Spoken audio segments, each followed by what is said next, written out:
All right, good afternoon and welcome. It is currently Tuesday, June 28th, 2022, and this is a public listening session being held in connection with the Colorado Office of the Attorney General's Colorado Privacy Act pre-rulemaking process. My name is Robin Meidoff, and I am a Deputy Attorney General within our office, and I will be moderating today's session.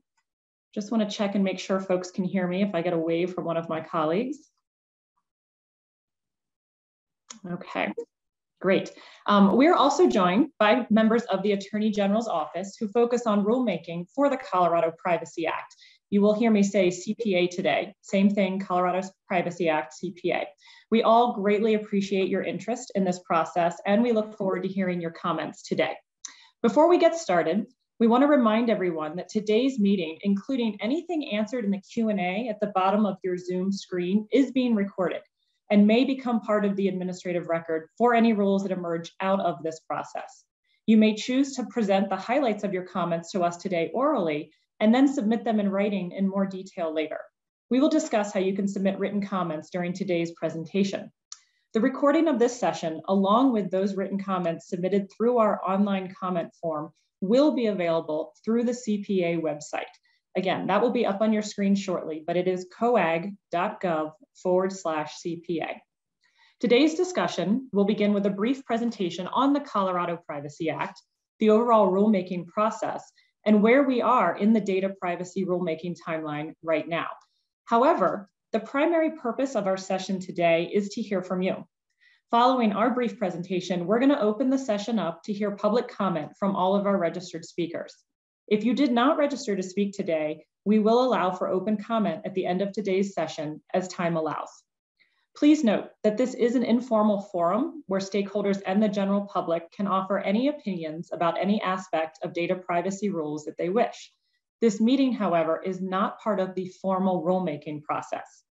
The Office of the Attorney General will provide public notice of its proposed rules once they are prepared. At that time, our office will also provide details on opportunities for additional input. Members of the Attorney General's office are here to listen to your comments rather than respond to any comments or questions today. So if you have specific questions about the rulemaking process, we'll do our best to answer those today. However, we will not answer any general or substantive questions about the law or pending regulations. Last week, we held a session that was hybrid on the 22nd.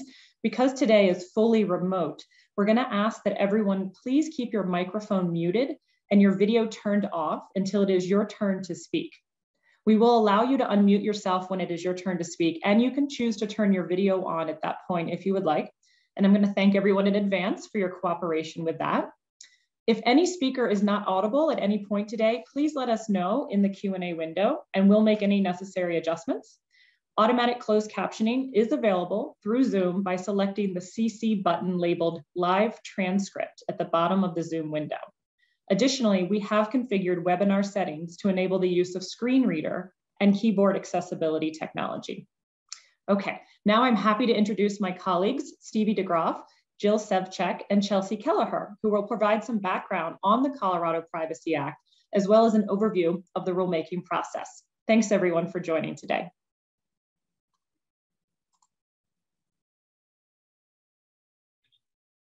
Thank you, Robin, and thank you to everyone who's joined us here today via Zoom. We're excited to be able to hear from you and your comments on the Colorado Privacy Act. My name is Stevie DeGroff, and I'm a member of the core team focused on drafting regulations for the Colorado Privacy Act. I'm joined by my colleagues, Jill Sevcek and Chelsea Kelleher, to give you a brief overview of the CPA and the related rulemaking process before we begin comments today. Next slide. So first of all, why are we even speaking with all of you today?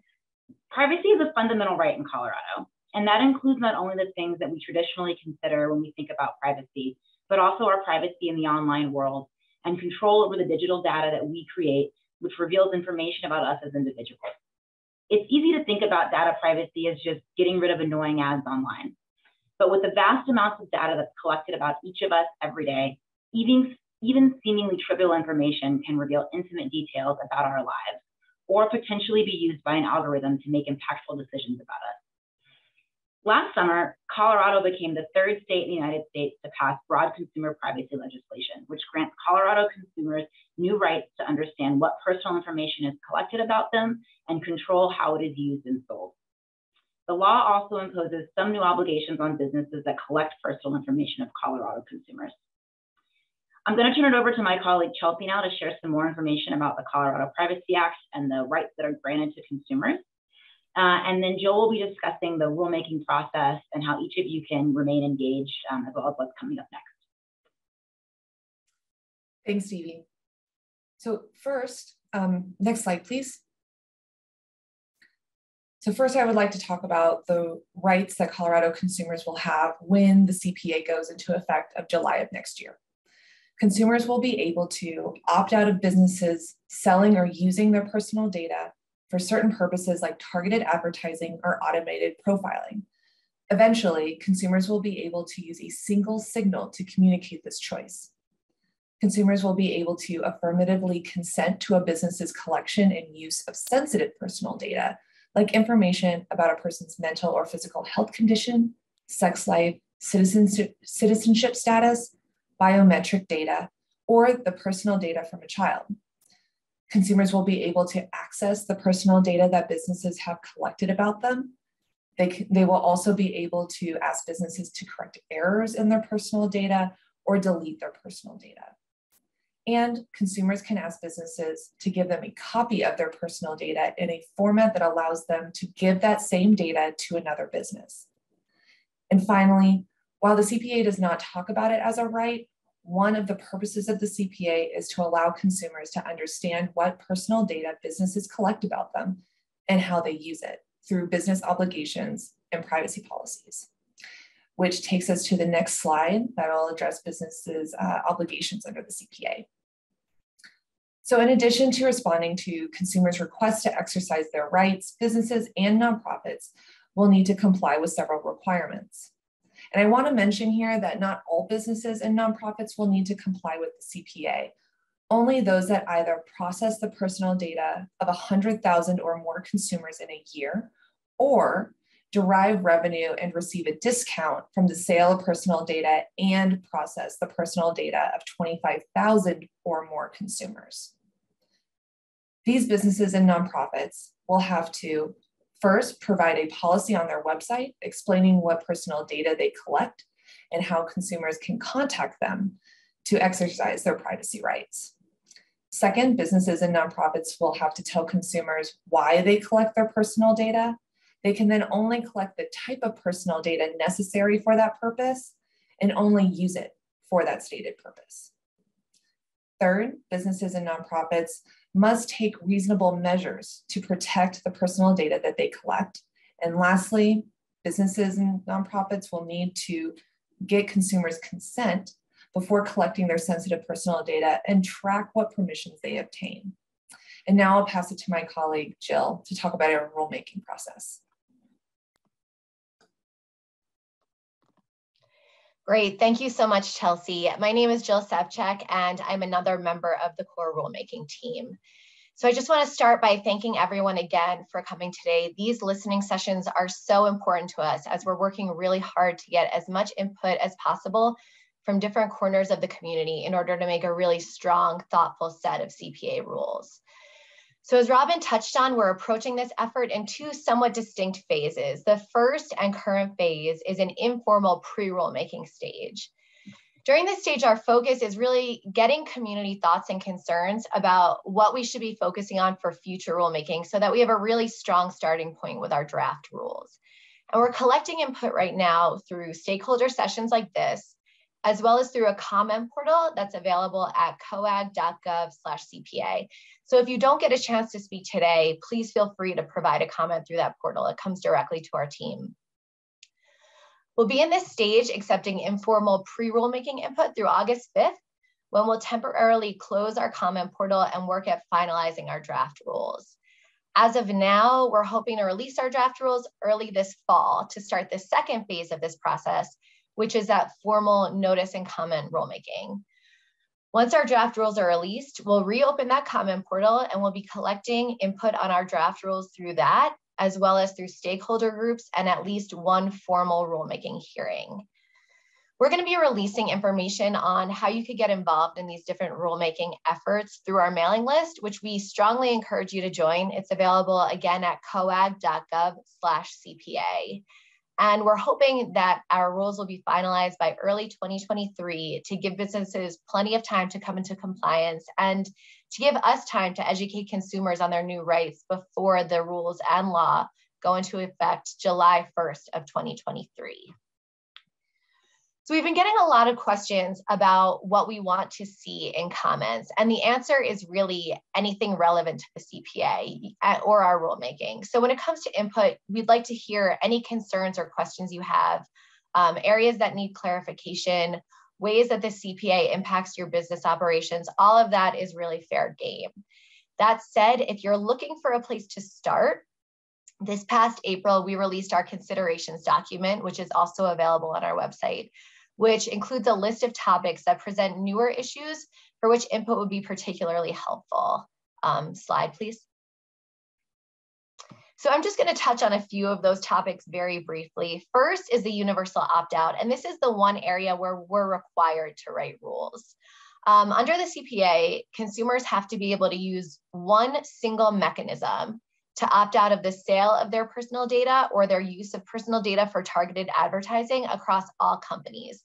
So we want to know, what different technical limitations are out there or difficulties, or what tech can even do to provide one of these mechanisms, and also what type of mechanism will create the best experience for consumers exercising this right.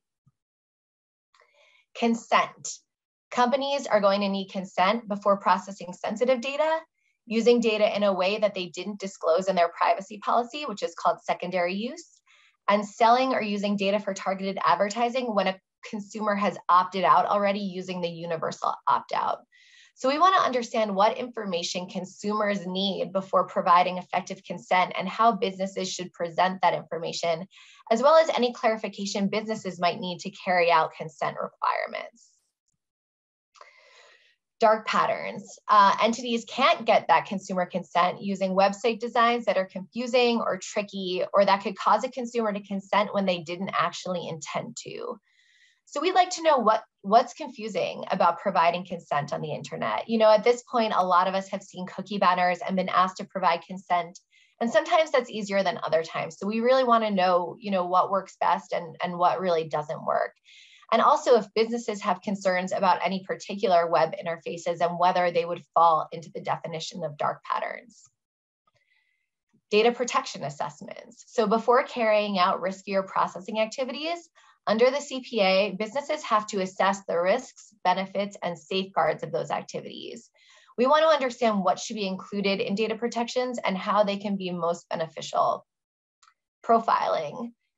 Consumers have to be able to opt out of the automated processing of their personal data to create profiles that could end up impacting their civil rights. We'd like to better understand what type of information companies should give to consumers to enable them to make an informed opt-out decision when it comes to automated decision-making, and also any other guideposts that would be helpful as companies work toward compliance in this area. Interpretive guidance is another area. The Colorado Attorney General's Office has authority to write rules governing a system of interpretive guidance, and we want to understand what that should look like and how to get consumers and entities the guidance that they need. Offline collection of data. People often think about these data privacy laws and obligations and how they relate to different websites and online businesses, but we want to know how those rights, obligations, and resulting practices translate to data collected offline or off web, for instance, when you fill out a form at a store. Finally, interoperability.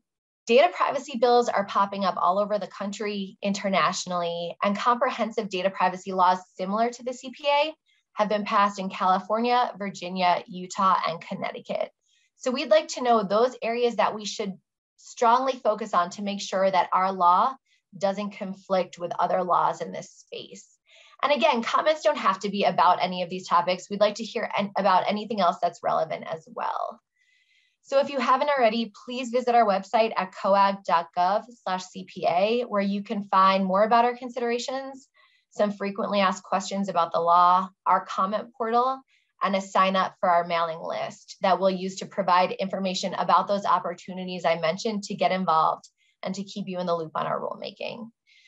So with that, thanks again, everyone. I'm looking forward to hearing some great feedback today. Great, thank you, Stevie and Chelsea and Jill. Okay, now we're gonna begin the public comment portion of today's event. And again, because this is fully remote, we have a few logistics that I wanna go over. So each participant will have 5 minutes to speak. And before you begin your comment, it will be helpful if you can introduce yourself with your full name, your job and your role, and indicate if you are speaking for any organization. However, if you would like to remain anonymous, you are welcome to do so. You may use a pseudonym and only describe as much of your job or your general perspective as you feel comfortable doing. Please speak in a clear, slow voice, and if we ask you to repeat anything, it is just because we want it to be clear for the record on what you are saying. We may ask you follow-up questions, and you are welcome to answer them now, submit a written response later, or not answer them at all. This is not compelled testimony today. We will display a PowerPoint slide indicating when you have only 1 minute remaining to speak so that you have a chance to wrap up your comment. If you have comments that do not fit within the allotted time, please feel free to submit those to us in writing through the comment portal at coag.gov/CPA. We will begin with our registered speakers, and we will hear from them in the order shown on the screen. Okay, just checking my screen here. I will also announce the next speaker when it's their turn to speak. After we've heard from all of our registered speakers, we will open up the floor to anyone else who would like to provide comment. The Department of Law Leadership will stay until 2:30 today if needed to ensure that as many people as possible have an opportunity to be heard. If you wish to speak today and are not able to, you can submit a comment through our website, coag.gov/CPA. If during any part of today's presentation or speaking term you have technological questions or difficulties, please contact our team through the Q&A functionality in the Zoom webinar, and we will do our best to assist you. Again, it should be at the bottom of your screens. Okay, so now we'll move on to our registered speakers. As noted earlier, when I call your name, my colleague will unmute you and promote you to a panelist, which will allow you to unmute yourself as well, and you can turn on your video if you desire. Once I call your name, please select Join as a Panelist when prompted on your screen and unmute yourself. Or if you're joining by phone, I believe it is *6. Okay, so first we'll hear from B. Winters on behalf of Epic. We'll be adding you as a panelist, and please feel free to turn on your video at this time if you so desire. Hi, can you hear me? Sure can. Welcome, Ben. Great, thank you. To the Colorado Attorney General's Office, thank you for your commitment to a public, open, and thoughtful rulemaking process. My name is Ben Winters, and I am counsel at the Electronic Privacy Information Center, where I lead our project on AI and human rights. It's a pleasure to speak to you today. EPIC is a public interest research center established in 1994 to focus public attention on emerging privacy and civil liberties issues. We have promoted algorithmic transparency for many years, and we've litigated several cases on the front lines of the use of automated decision-making systems by governments. Today, I'd like to outline a few of the main points EPIC urges the Colorado AG to keep in mind when drafting implementing regulations for both profiling and data protection impact assessments. My colleague, Sarah Gagan, will provide guidance on opt-outs, consent, and dark patterns later in today's hearing. The Colorado Privacy Act contains bold, innovative protections for individuals subject to intense data collection and processing, including a right to opt out of automated profiling that affects their rights, which, if done right, begins to empower individuals to both understand and control some of how their data is used. There are two primary barriers to meaningful access to information about automated decision-making and profiling, and an opt-out provision has to address them both simultaneously to be meaningful. One, a lack of awareness that a system is being used at all, and two, a lack of detail about the system sufficiently to allow an individual to opt out in an informed way. Accordingly, the AG must ensure that the use of automated decision-making tools is conspicuously disclosed and that accurate information about those systems is made available to individuals in a timely and user-friendly fashion at the point of opt-out. The AG must decide, one, what information must be made available to provide meaningful access, the process of how companies should report this information and ensure its meaningful availability to consumers, whether the developer of a system or the implementing user of that system should be responsible for this disclosure, how the consumer should be given this information, and methods for enforcement and consequences for insufficient information. We urge the AG to mandate at minimum that a business disclose the purpose of an automated decision-making system, the creator of the system that's being used, the factors the system relies on, a plain language explanation of the logic of the system, the sources and lifecycle of the data processed by the system, including any data brokers or third-party sources, and any evaluations of accuracy and fairness, including links to any public audits, validation studies, or impact assessments. That brings in data protection impact assessments, where the AG has an opportunity to design a template for meaningful accountability of irresponsible design and deployment of algorithms. In addition to the specific requirements about completion, content, and the public nature of impact assessments that the AG has the opportunity to implement, the AG must focus on processes to enforce deficiencies in data protection and legal compliance that the impact assessments sort of flag, and create clear thresholds so that the AG can review all the impact assessments that impact the rights of Coloradans in a realistic and prioritized way.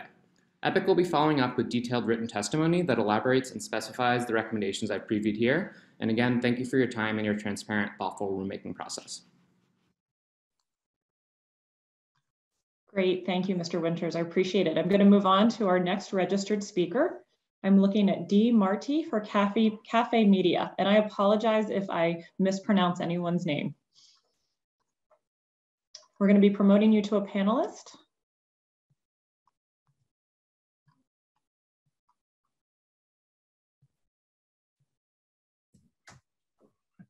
Hello, can you hear me?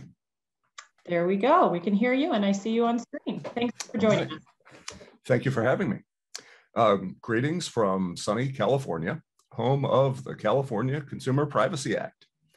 As a California resident, first of all, my name is Don Marti. I am VP of Ecosystem Innovation for Cafe Media, and this is my personal comment as a California resident. I'm participating in this session to share my experiences with the California Consumer Privacy Act that went into effect on January 1st, 2020. Although the California Consumer Privacy Act outlines some important privacy rights of California residents, the rights that we have on paper are not so much the case in the real world. In order to exercise my privacy rights, I have had to run a lot of mazes. I won't mention any specific companies here, but I have taken selfies. I have taken a selfie holding my California driver's license. I have scanned my California driver's license front and back. I have taken a photo of my California driver's license from an Android device, had it rejected, switched to an Apple device, taken a different photo of the same license, and then had it accepted. I have passed a quiz about my former addresses and bank accounts. I have passed a quiz, but only by getting some of the answers wrong because they would have been right if a family member of mine with a similar name was taking it. I have printed and signed a document and scanned it.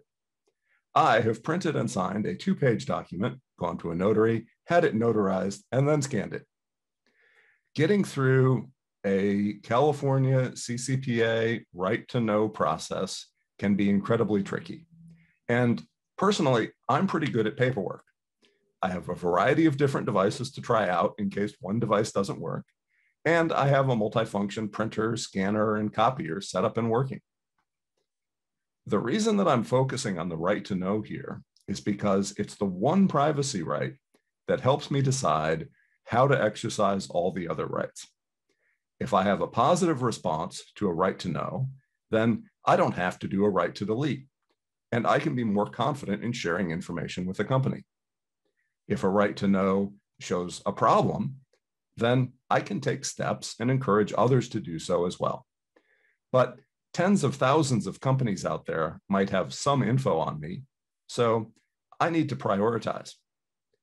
Today, inconsistent and overcomplicated handling of right to know by both the companies I buy stuff from and by data brokers means that it's a time-consuming effort for me to find out what's going on with my personal information.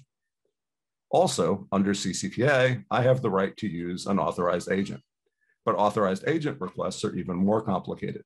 Companies generally react to a fully documented authorized agent right to know by getting in touch with me directly and sometimes making me run the original maze anyway.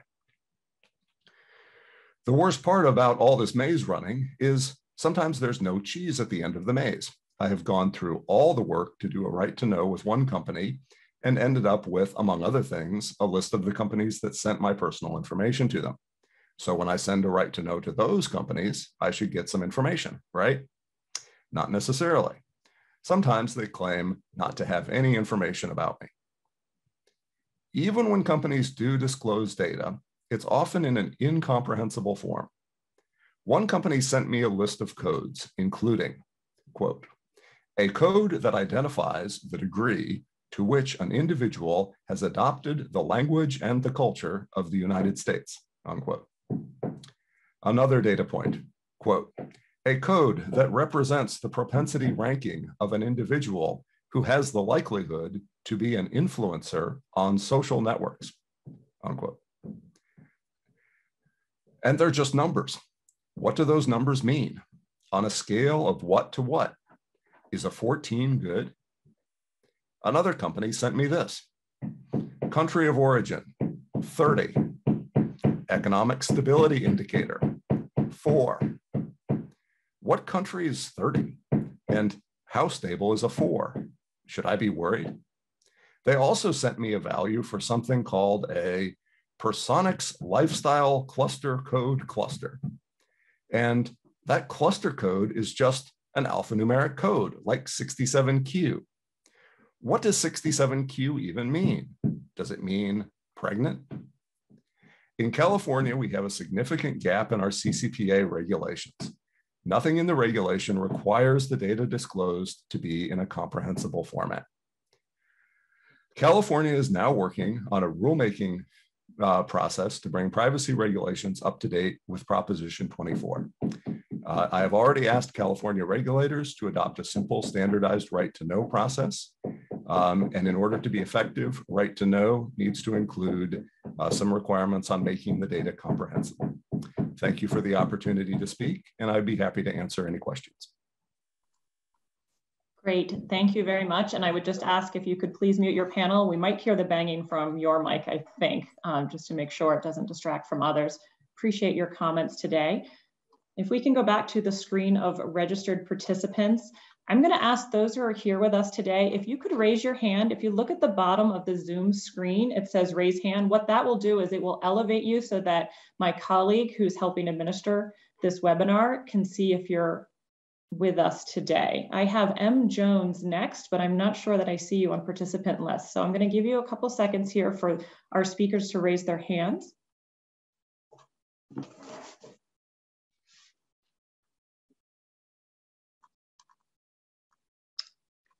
Okay, we will circle back. If M. Jones joins us later today, please just let us know in the Q&A. I'm going to move next to D. Leduc. I apologize again if I've said that incorrectly. From Network Advertising Initiative, we're going to promote you to a panelist. Please select join as panelist, and then if you'd like to turn on your video.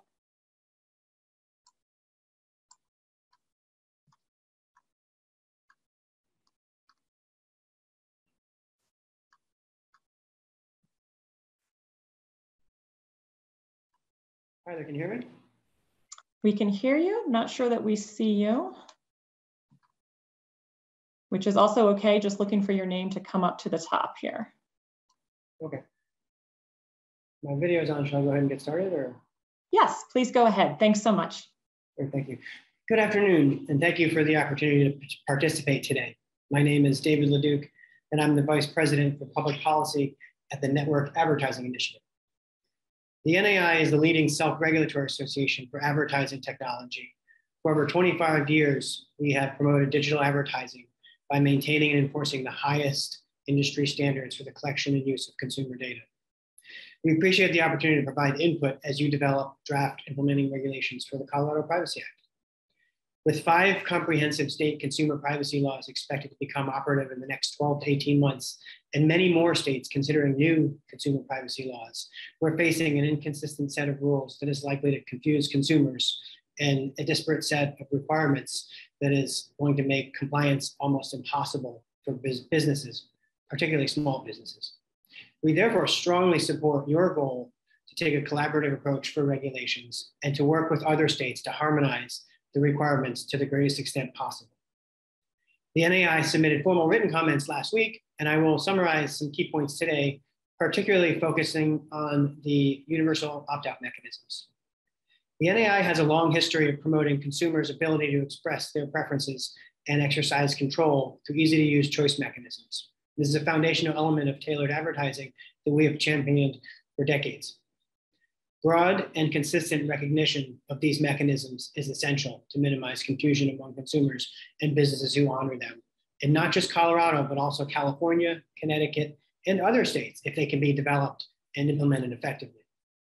Consistent with the CPA's directive to ensure that companies are not unfairly disadvantaged in the marketplace, we encourage you to prioritize the following objectives. First, clearly require that any such mechanisms are activated by consumers, not turned on by default, and therefore that these reflect a clear choice by the consumer to opt out. The digital media market is diverse and evolving, and we need it to remain competitive. Technology intermediaries shouldn't be in a position to implement technical mechanisms that favor their own business models tied to legal compliance requirements such as the CPA. If the mechanisms don't reflect a clear choice by consumers, that would be the case. Second, to achieve the goal above, please carefully review opt-out mechanisms designed for compliance with the CPA. An effective review process should be informed by input from stakeholders, particularly businesses to which the signals are directed. Additionally, we encourage ongoing review to periodically evaluate and test approved signals to ensure that they continue to be administered fairly. Third, avoid development of prescriptive technological standards and refrain from seeking to promote a singular technological mechanism. Instead, we encourage you to allow for various technology providers or self-regulatory groups such as the NAI to develop mechanisms that work effectively across various platforms. Fourth, clarify that application of choices made via mechanisms applies only to the browser or device from which the choice is made, except in those cases where a user's choice can be accurately applied more broadly to a particular consumer, where that consumer is known to the entity. Businesses should neither be required to collect additional data from consumers to apply the opt-out more broadly, nor required to take steps to tie pseudonymous identifiers to known consumers in cases where they do not already perform those practices. And fifth, clarify how a business may be able to prompt a user disregard or override a signal, for instance, in cases where that business has obtained opt-in consent to share the consumer's data in accordance with clear terms provided by the business to the consumer. These conflicting circumstances will become increasingly common as more and more publishers and advertisers seek opt-in consent to utilize consumer data for advertising and marketing. Businesses need an effective opportunity to reconcile these conflicting signals efficiently and fairly. There are some additional items we touched on our comments I'd like to highlight here briefly, but I see I'm running out of time. Most importantly, I wanted to highlight the enforcement and recommend that you utilize the enforcement discretion to provide for a reasonable cure period after the sunset on January 1, 2025, in cases where the business has demonstrated a reasonable attempt to comply with the CPA and implementing regulations and is not a repeat offender. For example, the Connecticut Data Privacy Act establishes a practical set of criteria here. Again, thank you for the time to participate. I hope this has been helpful, as have our written comments, and I welcome additional questions and opportunity to engage. Thank you very much. Thank you, Speaker Leduc. And again, if you have any follow-up, please feel free to submit your written comments to thecoag.gov/CPA. I'm just going to circle back again to see if Speaker M. Jones is here today. If you are, please raise your hand and we will elevate you as a panelist. We heard offline that Speaker Gunter is just listening today, so I'm going to move forward to Speaker G. Gray. Not seeing you on the participant list. So again, raise your hand. If we skipped over you, we will certainly circle back. And I'm going to move on to Speaker S. Gio Geoghegan from Epic. We're going to add you as a panelist. Please feel free to turn on your video at this time.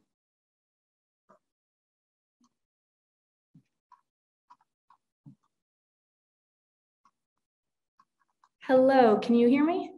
We can hear you, and I believe just for everyone watching, it takes a couple seconds to populate. There you are. I see your video. Welcome. Hi, good afternoon. My name is Sarah Geoghegan, and I am a law fellow at the Electronic Privacy Information Center, or EPIC. My colleague Ben Winters spoke earlier in the session about the importance of impact assessments. On behalf of EPIC, I want to commend the Colorado Attorney General's Office for undertaking this upcoming rulemaking concerning the Colorado Privacy Act. EPIC commends your work to protect consumers and individuals from data abuses and privacy violations. The people of Colorado look to you to protect them from harmful commercial practices. Today, I will briefly discuss 3 topics: universal opt-out, consent, and dark patterns. EPIC will submit more detailed written comments next month. Turning to the universal opt-out, EPIC recommends that Colorado enforce the universal opt-out mechanism as provided in the CPA. Similar to how we have recommended that the government enforce the universal opt-out mechanism at both the state and federal levels. We applaud this work to protect consumers' choice to opt out of the process of their personal data. First, we recommend that the Colorado Department of Law review the specification proposal released by the Global Privacy Control. Next, you should look to the National Science Board for its definition of technical non-product standards as operational, applied functions and guidelines that govern the performance, function, and interaction of services and products. Notably, this definition focuses on the outcomes rather than the methods. You should adopt this flexible understanding of the term and set performance-based specifications, which foster innovation by allowing companies to find new, cost-effective ways to achieve necessary results.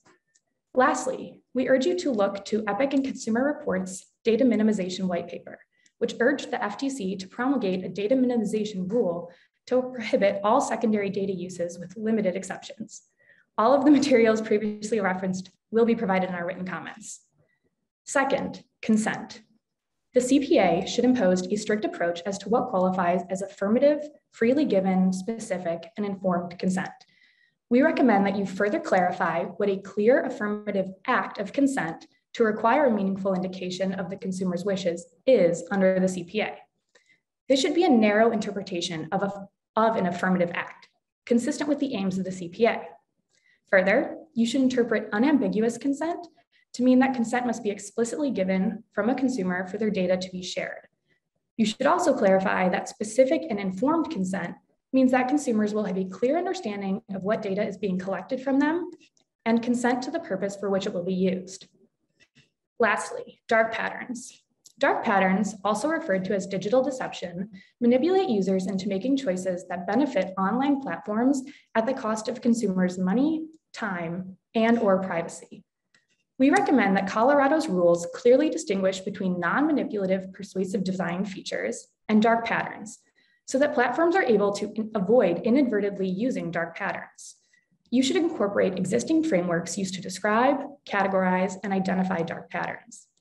Clarifying and adding specificity to the definition of dark patterns will facilitate ease of compliance and enforcement.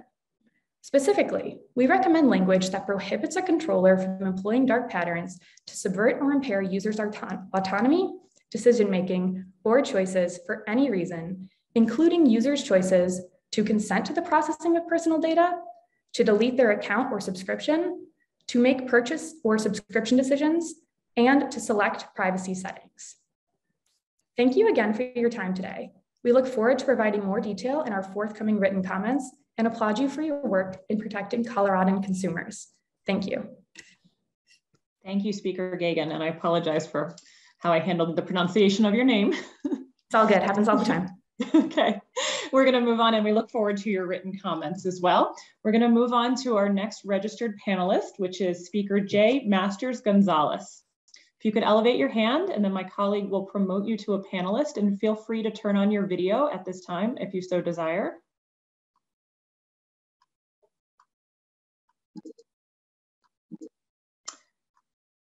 All right, I'm getting a note that that speaker will not be speaking today at this time. So I'm going to move on to our next registered panelist, Speaker Kay Lamont for the Future of Privacy Forum.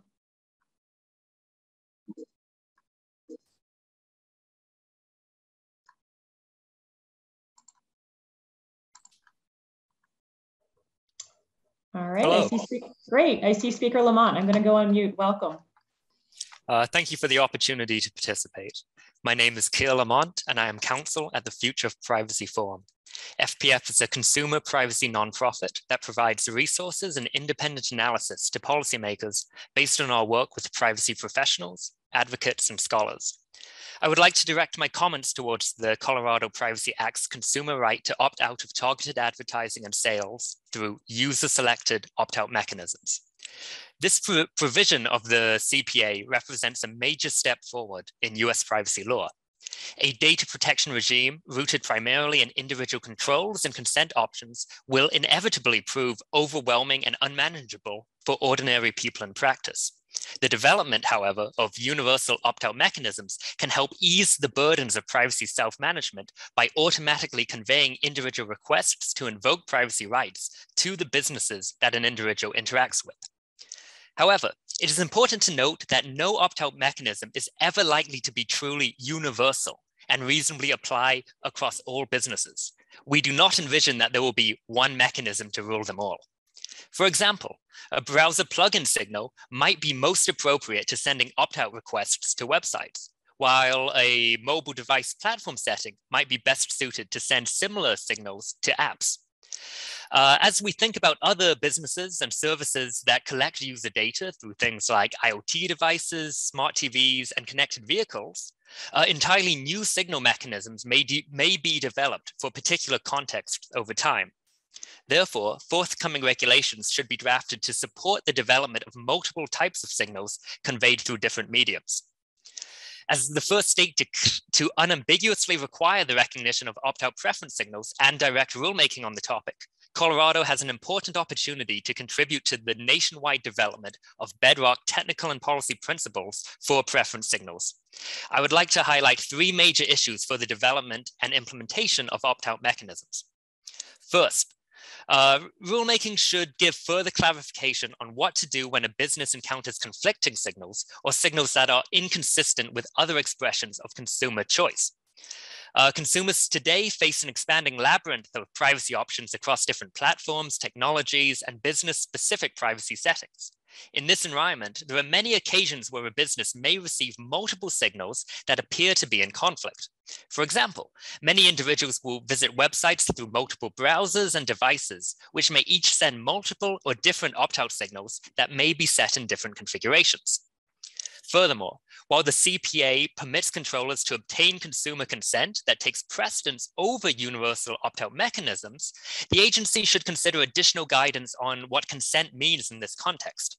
For example, while specific granular consent obtained through a privacy dashboard may be appropriate, the display of cookie banners asking for consent to sell device browsing history to ad networks may not meet the Act's strong requirement for valid consent. Second, the agency should clarify the extent to which opt-out preference signals can be expected to and should apply to separate sets of personal data. For example, an individual might have both an offline and online relationship or account with a retailer and may occasionally visit that retailer's website without logging in. When that happens, sending an opt-out signal would be directly associated only with information from that individual's browser, encompassing an IP address, cookie IDs, and other header information. And that data may or may not be linkable to the user's full identity or existing account with a retailer, or might be linkable only by taking additional identifying steps. If an opt-out preference signal sent through a browser can be reasonably linked to a person's full identity, account, or other offline information, a secondary question also arises as to whether the signal request should apply to that additional information. In some cases, extending the effect of the signal to other data sets or lines of business could be inconsistent with what users expect in enabling a particular request mechanism. For example, An individual may choose to enable a plugin intending to opt out of targeted advertising writ large, but not intend for that signal to mean that they exit a loyalty program that the local coffee chain maintains. Regulations clarifying the disclosures and information that individuals should receive when they select and enable a specific opt-out tool will therefore be important.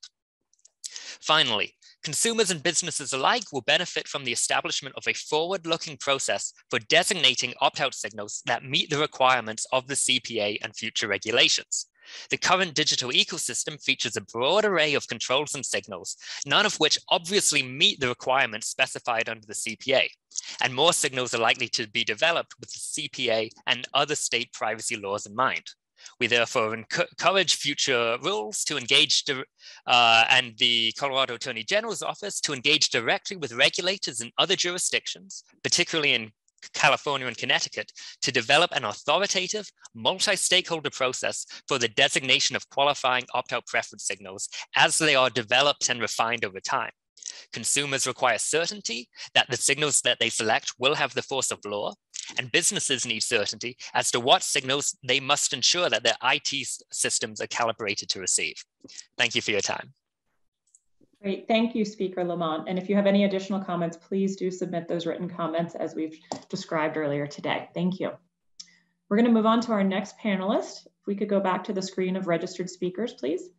Okay, so we're going to go on to Speaker Frazier on behalf of the Association of National Advertisers. We're going to promote you to a panelist. Please feel free to turn on your video at this time if you'd like.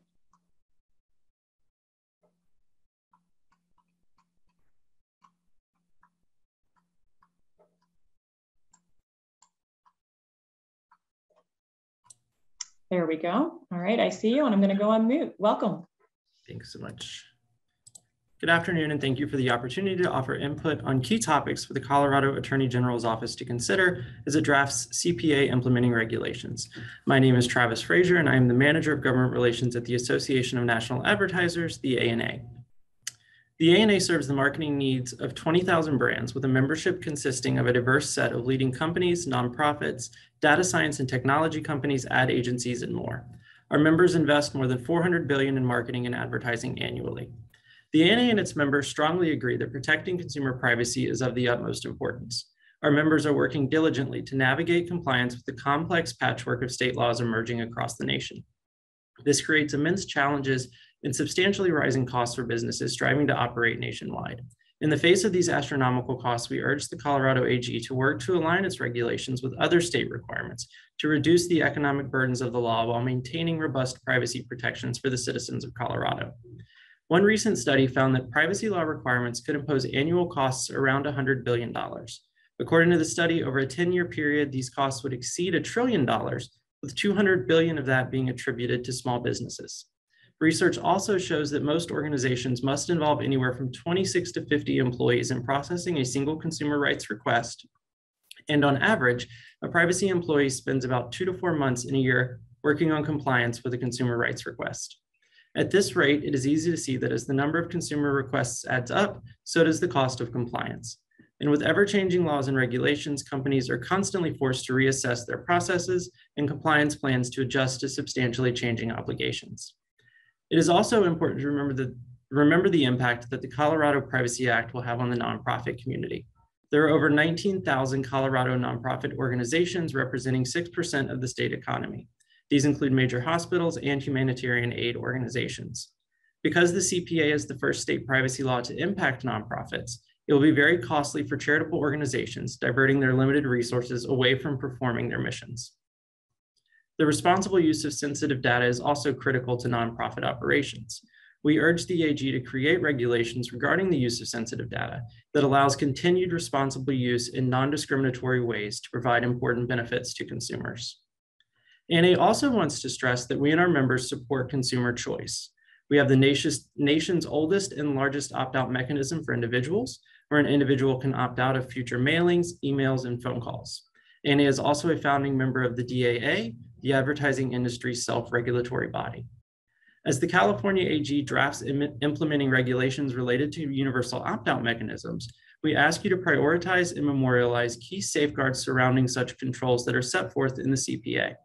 The law requires the Colorado AG to issue rules to ensure that a consumer's choice to set a universal opt-out mechanism is, quote, affirmative, freely given, and unambiguous, meaning that the universal control must be set by the consumer themselves and cannot be turned on by browsers or other intermediaries by default.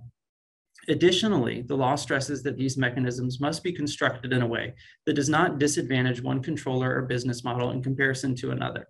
We urge you to consider how universal opt-out mechanisms, oftentimes set at the browser level, can entrench certain companies to the detriment of their small and mid-sized counterparts. Finally, we urge you to implement regulations as required by the CPA to make certain that a controller can accurately authenticate that a consumer submitting a request to opt out through a universal mechanism is a resident of Colorado. All of the aforementioned safeguards, which are explicitly written into the universal opt-out mechanism regulatory directive in the CPA, are imperative to develop a fair and clear universal opt-out mechanism that is in line with consumer expectations. It is ANA's hope that the Colorado AG will develop reasonable regulations that protect consumer privacy and allow businesses to continue to innovate, thrive in today's data-driven economy, and facilitate consumers' access to a wealth of information online. The AG's office should avoid rules that would significantly reduce the use and value of consumer data. Overly broad regulations would significantly hinder business operations, kill small and startup businesses, and deprive consumers of benefits and advantages they currently receive through access to an open and largely free internet ecosystem. We will be submitting detailed written comments in response to the Attorney General's proposed regulations implementing the Colorado Privacy Act, which will discuss these and several other topics in more detail. We look forward to working with you during the rulemaking process, and as always, we welcome you to reach out to us with any questions. Thank you for the opportunity to speak to you today.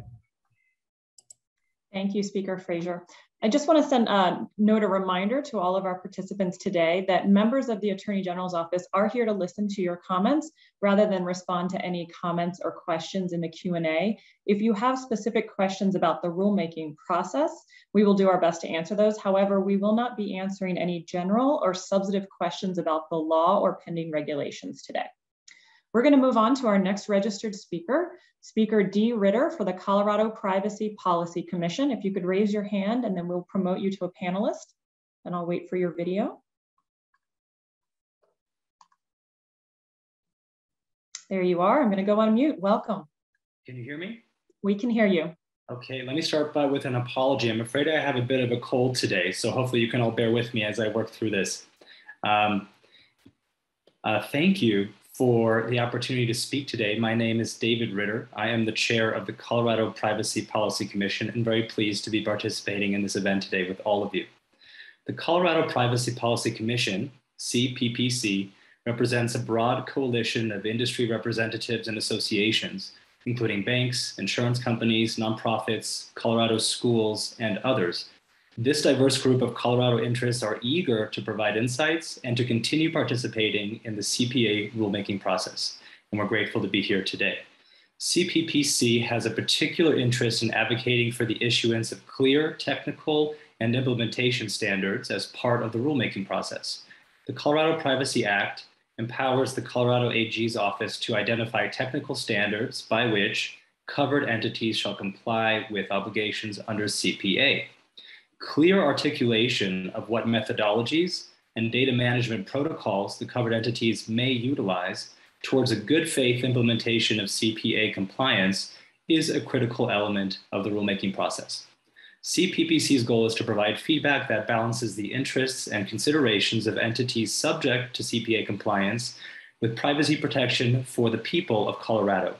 We note that such privacy protections are identified under CPA and described here today as a fundamental right. Today, I will focus on just a few issues that are of particular importance to CPPC members as part of the rulemaking process. First is the universal opt-out mechanism.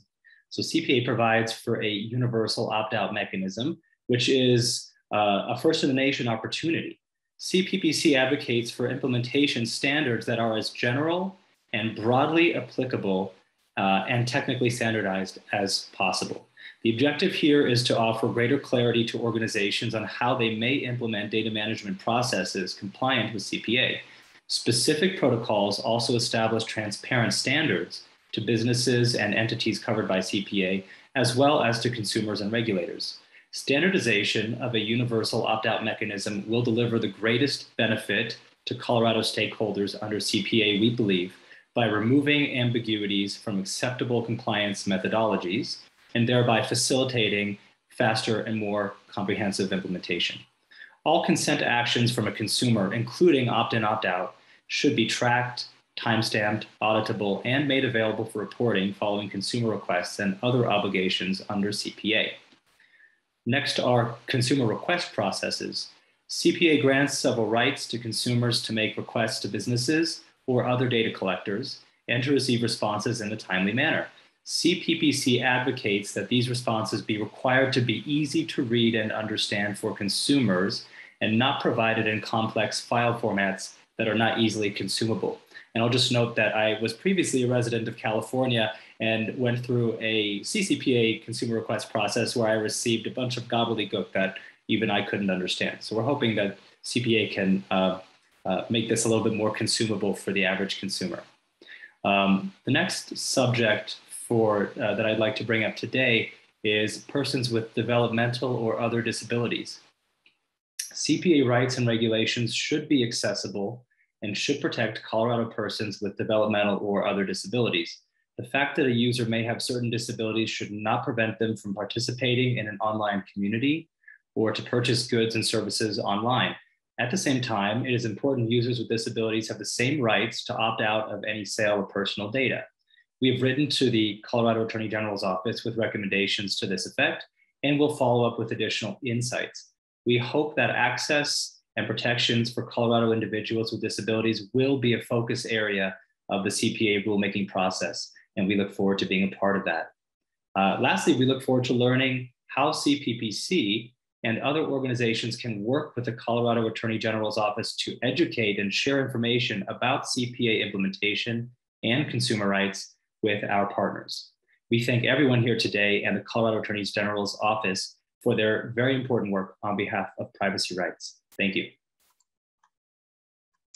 Thank you. I want to thank Speaker Ritter and for your comments on behalf of the CPPC. We're going to move on to the next registered panelist today. That will be Speaker M. Kaminsky from Colorado Law School. If you can raise your hand, and then we're going to grant you access as a panelist, and I'll wait for your video to appear.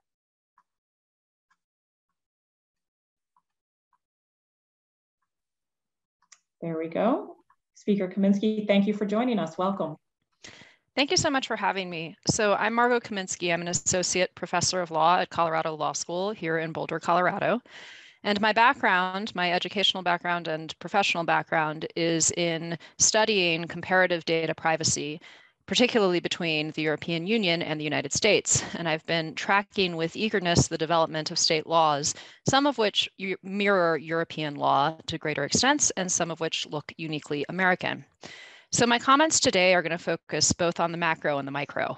I want to start with a macro comment about the CPA and reiterate the thanks that my fellow speakers have given to the Colorado AG's office for such a thoughtful, transparent, and participatory process. My macro comment about the CPA is that it appears to mirror some general aspects of the European Union's GDPR, and that has implications for how it can best be implemented. The GDPR consists, as many of you know, of a combination of consumer rights based on a background of fundamental human rights, coupled with company obligations or compliance.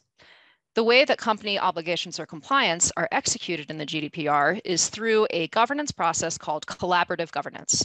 Now, what collaborative governance is that it requires companies to do things, but it also defers a lot to company discretion with the idea that where there is a blank or a standard in the law, companies are going to come up with what the rules will be in application. This makes a lot of sense when you're talking about new technologies because we don't always know in advance what technologies should be used. However, the core concern with using collaborative governance and deferring to company discretion and not clarifying things ex ante in rules is that you have a high potential for capture by the companies that are supposed to be regulated. So why is this relevant to the CPA and to the AG's implementation of it? Well, you have in front of you a strong set of consumer rights potentially. However, you have several places in the law where there's significant delegation to companies absent rulemaking by the Attorney General's office. And I wanted to point out several of them. First, there is a question of the consumer rights timeline and the internal process for companies to decide whether to comply with consumer rights or reject a consumer rights request. The first flag for me in looking at this process was that it leaves a lot of discretion to companies as to how exactly they are substantively going to evaluate these consumer requests and what kind of rabbit holes they can lead consumers down, as Marty spoke about earlier today.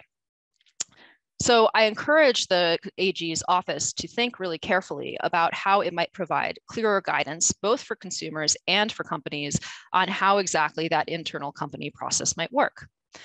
The second thing that I wanted to mention is really on the side of company compliance, and that involves the data protection assessments. So the General Data Protection Regulations similarly has data protection impact assessments, and this is loosely what these US laws are based on. And those data protection impact assessments effectively require companies in the EU and also public agencies in the EU to not only conduct an impact assessment ahead of time, but to really think about an impact assessment as an ongoing process, not only of identifying risks beforehand, but of actually affirmatively mitigating those risks. Some best practices that are already emerging with respect to impact assessments include thinking about ways to hold companies accountable so that they will not basically do an impact assessment as an ex-ante checklist without substantively mitigating harms to consumers. So some of those best practices include ensuring that stakeholders who will be impacted by data processing will actually be at the table in a company's process of considering risk mitigation, ensuring that there is some form of transparency. I know that the CPA creates privilege over those documents, at least with respect to public open government laws. However, what I'm hoping with respect to the data protection assessments is that there can be both a combination of voices into the process, voices out of the process with transparency, as Ben Winters spoke about earlier today, and significant government oversight, so it doesn't just become a captured checklist. Finally, on the micro level, although I think this is really important too, I wanted to note that the CPA in its consent provisions has the opportunity to truly be a US version of an EU's GDPR with respect to respecting the rights of individuals. What do I mean by this?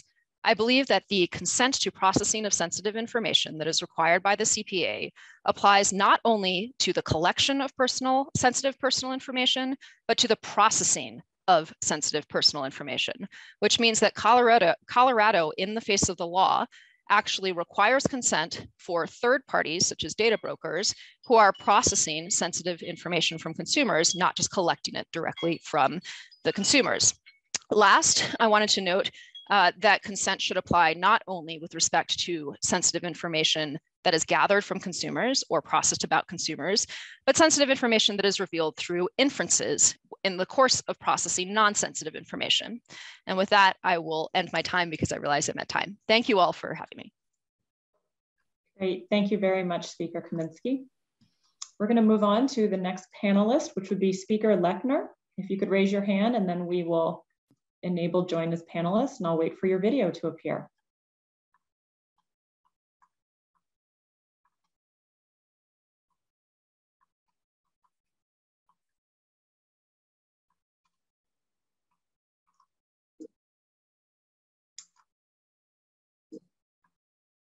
All right, I have a note that our Speaker Lechner may have dropped off the call. So if that is the case, as I'm looking at our registered speaker order, we have gone through all of the registered speakers. If Speaker Jones or Speaker Gray do decide that they want to speak today, please again, raise your hand and we'll slot you in. We're next gonna move to unregistered speakers. We're eager to hear from any other members of the public who would like to comment. You do not need to have registered to speak at this time.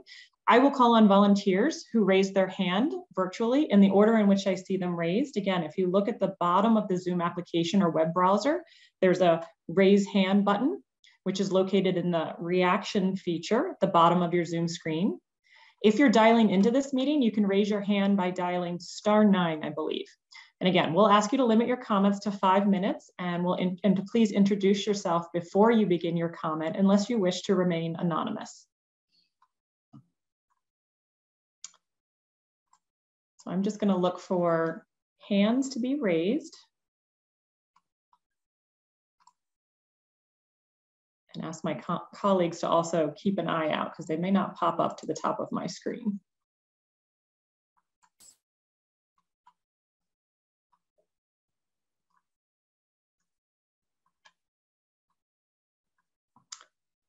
And I will note that we've commented in the chat as well that a recording of this session, as well as any written comments submitted online, will be made available through the CPA website at www.coag.gov/CPA.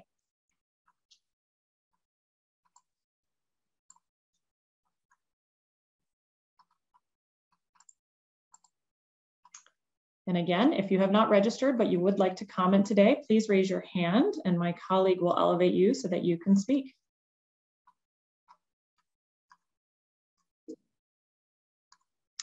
Also, for those speakers, if you had anything else you wanted to add, you didn't get to finish your comments at the 5-minute mark, you're also welcome to raise your hand and we will promote you as a panelist again.